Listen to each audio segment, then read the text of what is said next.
So you can stylize anything. And I was thinking to myself, art, it doesn't need to make sense if it just looks really good. But then if something's a malpractice where it's a sure death, that definitely has to be denoted. The last time I sat here with this light, I said women can transfer protein that's made in a lab by these drug companies into their young through their breast milk, and they lactate and generate it. I got a strike on YouTube. So today we're going to see if I can speak more gradually on how these things can be implemented or excavated, depending if you're following what a CDC would like versus you thinking for yourself. Imagine that. If you imagine that. And you know, with FDA allowing meat to be made in labs, with it not being from an animal, these are stark relations that you've got to understand when it comes to civil liberties. It's in our hands. How can we handle any BS that is an occurrence? So two entirely different mechanisms. This is when the rubber meets the road. How are they determined? It's almost like who invented the light bulb was everyone had these candles, and then after the candle, a guy came up with a wire and putting electricity through it. Completely different from what candles were. So in like shoes, snowshoes, people would run up them on top of snow, and that's great. But on a bicycle, it's similar to the same motion you take with the snowshoe, where these are large prominent steps, but it's being done with your feet on pedals with a bike chain and two tires below your feet in the middle of the two tires. You're doing the same motion you would with snowshoes, but the machine is like entirely different. In theatrics, when they're acclaimed in good acting off of what is a special effect, them being too different, the message getting across can be something significant. You gotta know the certain sectors, and there's in nature 4 forces. How difficult could it be in understanding the combination of those 4? Nature is supposed to be simplistic. And then there's a person in Chicago makes towers. He's like, nature's curved. There's no straight lines in it. It's for the most part true, and so he made his buildings all curvy. He said it's no exception here. Fine light, because there's low res on my camera at dark time, so it's not something that's easy to do. And so in French pressing, the welling up around the rims is something where it is where motion is when you're just being pressed. But in gussying up a cup, if it's done with capsules, what would make it more like a sophisticated one is the concentration amount. So if you get 3 capsules, you drink 1 cup halfway. You put like some chilled chocolate at the bottom that you stir, and keep adding in creamer at the top. And so then you would put in 1 capsule, drink halfway, and then upon the 2nd capsule, drink it halfway, fill it up with the 3rd capsule, and that's 1 cup that's been gussied up. And you're stirring it with the sugar, and then the chocolate, of course, chilled at the bottom, creamer added in the top each time. So that's heavily concentrated. But the concentrated area would be at the clump of the chocolate at the bottom that would be at the center point of focus, the welling up of the whole thing together, as opposed to a French press where the welling up is around the surface of the walls of the cup. Similar, but completely different in location in terms of what is pressed upon in a concentration. Nature is supposed to be simple. The more that it's deviating from that to fancy up a trend, that's what the businesses are so into, trends and finding the pattern of it. Whole entire books are made out of this. And so anything that deviates from that is clearly trying to stylize something for marketability. And so in knowing that, like, I'm about to describe a bike. It's the wear and tear on a tire, if it gets any leaks in it, is as though you're riding on the rim. When that rim hits like a snow patch or something, it's essentially the same as like a sled.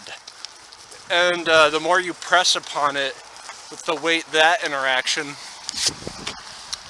is more sled-like. And so when you're arguing these things, it's what they did in the olden days. Weighed a body as it died to see if the soul weighed anything. And as that soul weighed anything, they saw it didn't change mass. They were trying to find the quantum gravity of the interactions of all the glands and everything ceasing to see how much it weighed. Currently, we don't have a theory of quantum gravity, but that's the thing that they would be aiming towards with crosshairs. And so in knowing these circumstances, with them being different, it's easily to see the difference of virtual reality and augmented reality. Knowing how a machine is different, the makes of which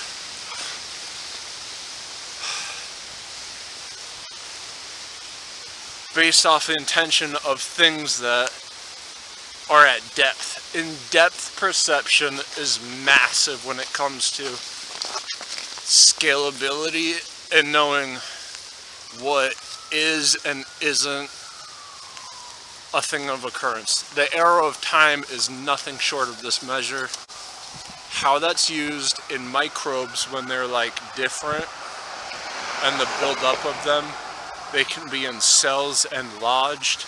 And this is highly acclaimed in like memory, because you have muscle memory, and it's hugely when your gut lining and these things are thinning when you age, to being more subservient of things that you wouldn't in the past. Metabolism and how that's handled. Me as a vegetarian, I'm never going to Dunkin' Donuts again. They opened their book, they said we've got eggs in everything. So you can cross Dunkin' Donuts off the list if you're a vegetarian. Stuff like this in like 1,000 years or 200 years seems really nitpicky at the current time, but makes perfect sense to look at everything and know the schematics of just a few things. You know, in times tables, everyone's great up until like 7, 8, 9, 10. Now it gets murky. You know, just knowing a few extra things is going to be extraordinary, especially if they're displayed in fun ways on camera.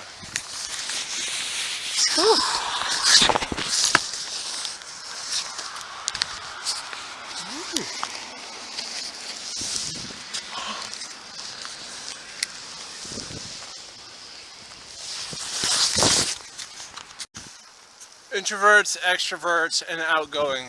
If anything, it can't be simplified down to what God doesn't want. A person just doing a click of the button. If you've seen anything from my video footages, it's that I'm not a perfect person. I'm a great listener, and I remember a lot of things. That's why I'm so good at listening, because it's interesting. So picking the brain of someone who's an extrovert is something I'm always willing to do, because it's, to me, I learn a lot from being hands-on. The amount of things that I do that are hands-on and I take note because it keeps my brain going would be things that I wouldn't have if I wasn't. Now when it comes to scalability, if it's all the problem is just down to what it isn't because your battery's bad, it's because you don't have enough memory on a device, are two separate problems. And the more that denoting one problem from the other is not one and the same, is definitely a thing that's evil. And we're born into sin. So you can see the catch-22 with these two reprimandums. And in being denoted or derogatory, all these things are, thank God I'm well-mannered in knowing what's evil. What's evil? evil, good or bad, or is it someone just trying to make a buck? You know, you can't have sympathy for these large corporations because they've made it, and frankly, there are people who are what have allowed me to be able to put this thing on the internet. DARPA, you know, they're creating. That was great because now I can. But can you imagine if it was down to, you should be able to look at your hands and see if there's anything bad on them. Microbes can stay inside of your cells, but it's the pattern of them derogatorily changing your body over time. That's a whole bunch of mumbo. A whole bunch of mumbo that would put you at limbo over time. And it's these things that would be able to get looked at if you had VR goggles and you look down at your hand with a polarization grid.